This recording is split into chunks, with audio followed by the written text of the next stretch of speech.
In this video, I'm going to talk about some common resins and powders used in incense today, and what you should probably be looking for to make sure you're getting what you want.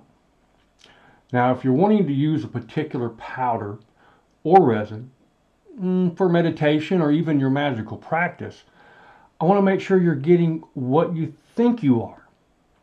Over these last few years, I've done some pretty in-depth studies, and I was really kind of taken aback by what I found. So let's talk about it on the other side.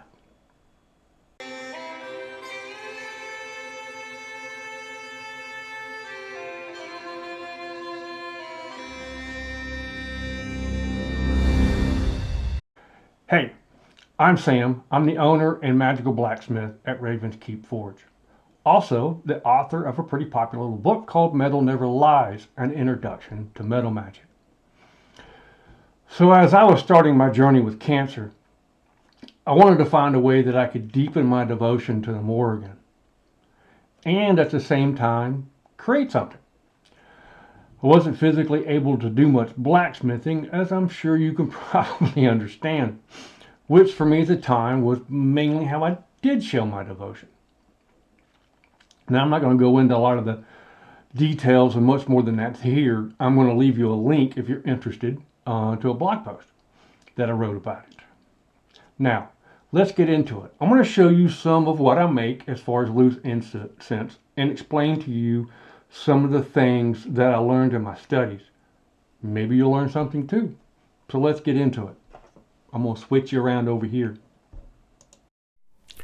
I call this first incense enchantment. To me, it has a very enticing and, gosh, I would say centrally calming blend. It kind of makes you want to take that moment of tranquility. I think it's phenomenal for self-care or to share that, time with somebody special. Now, none of my incense will have any kind of perfume, fragrance oils, essential oils, dye, synthetics. There's nothing about that. Everything's going to be sustainably harvested.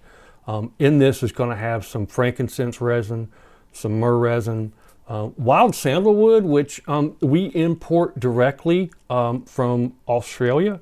It's wild harvested to 100% dead wood from the native Western Australia species. It definitely has that kind of calm in mind and enhancing clarity. And I've also got organic rose petals.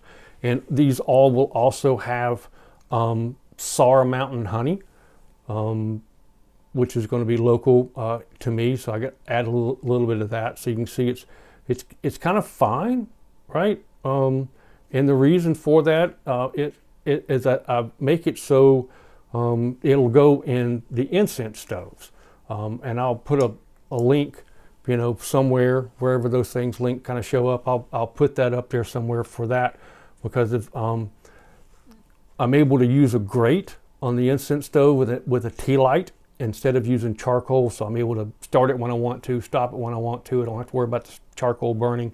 And then I'm lazy, so I put a piece of aluminum foil on mine, and that way I can put it in there, and it's a lot easier to kind of clean up.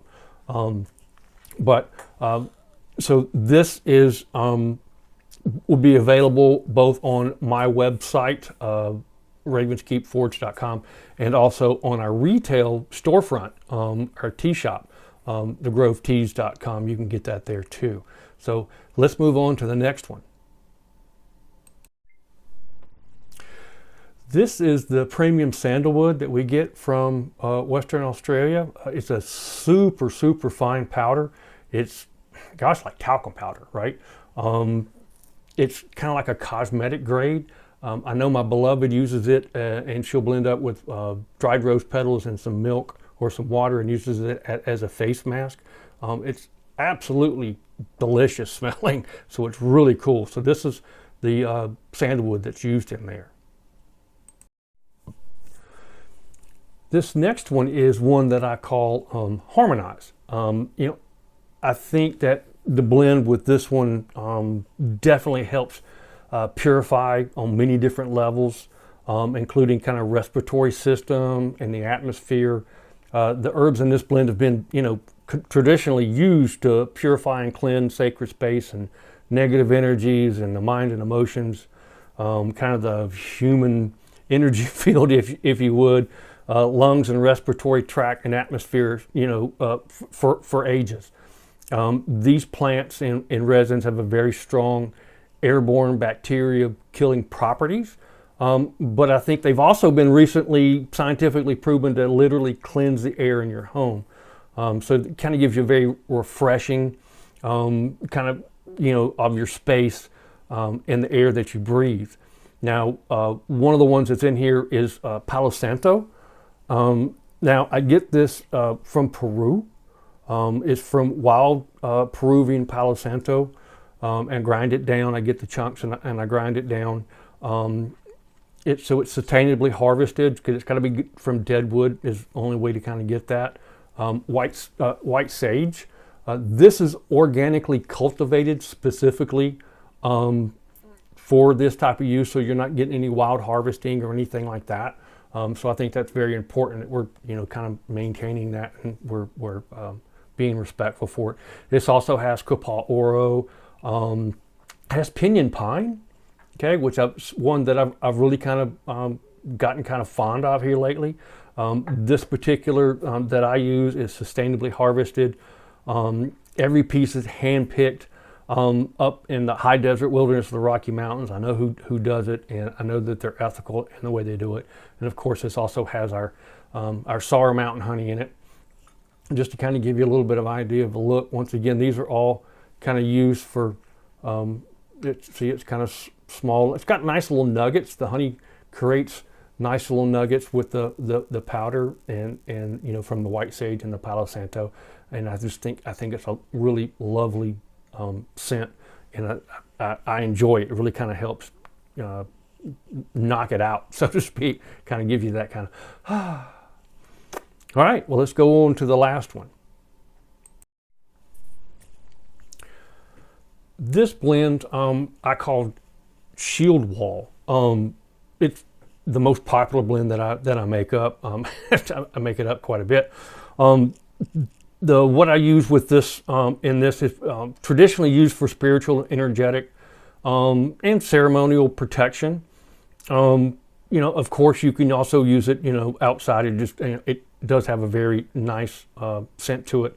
It's got the pinyon pine that we talked about, and has organic juniper berries, eastern red cedar, benzoin sumatrana, which is what this is. This is heaven. This is kind of a new and rare two resins.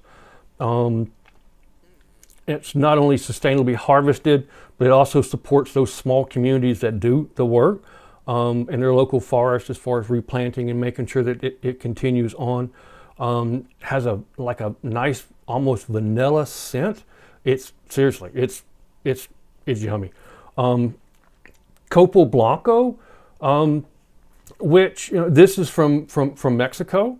This is what I think of when I think of copal, right, or copal, depending on who you talk to. One thing that I did not know, just to explain the rest of this one, is this is the incense resin that they use mainly for the Day of the Dead, in the ceremonies and celebrations. So obviously I use it for protection and opening up those channels, so to speak. But copal is it's just like an umbrella, and it really covers basically everything kind of white, right? So there's copal that ranges from obviously South America, Central America, all the way to Indonesia. There's, depending on which version that you get. If you're shopping for resins, one of the things that I would really encourage you to look for is the scientific name, right? The Latin. And that'll really help you out as far as where it comes from. So I've got one copal from a very well-known distributor.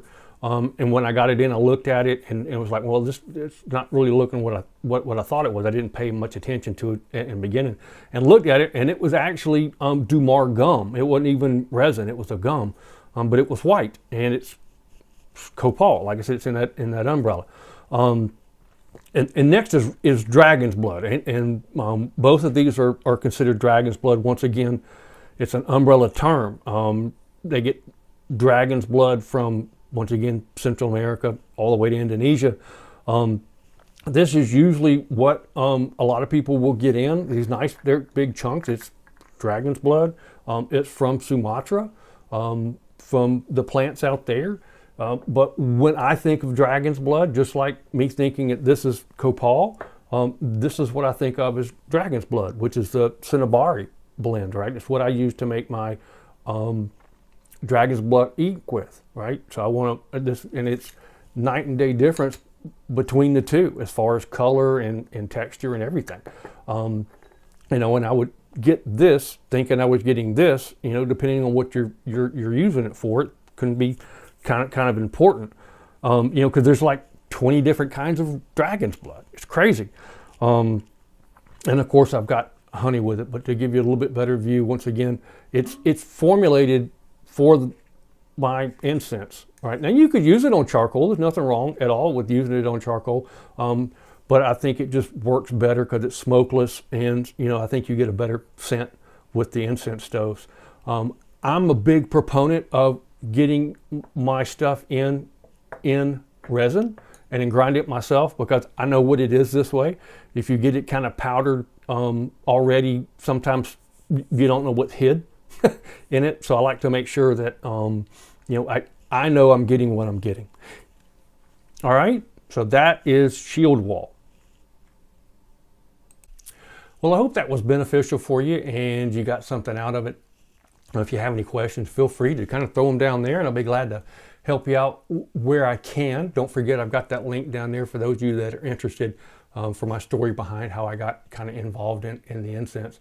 No, it doesn't kind of fit with blacksmithing, but the incense cones that I make, I actually put my cold forged charcoal in those, so they've got a little extra juice to them too.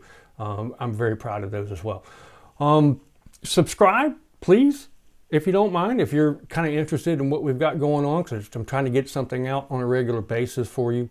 If you want something in particular, please shoot me a message. Be glad to look into that. Smash that like button. So I can kind of get up there in the algorithm stuff. I'm still trying to figure out how all the YouTube thing works. Thanks for joining me. I appreciate it. Like I said, I hope you learned something, and we'll see you in the next one. Thanks.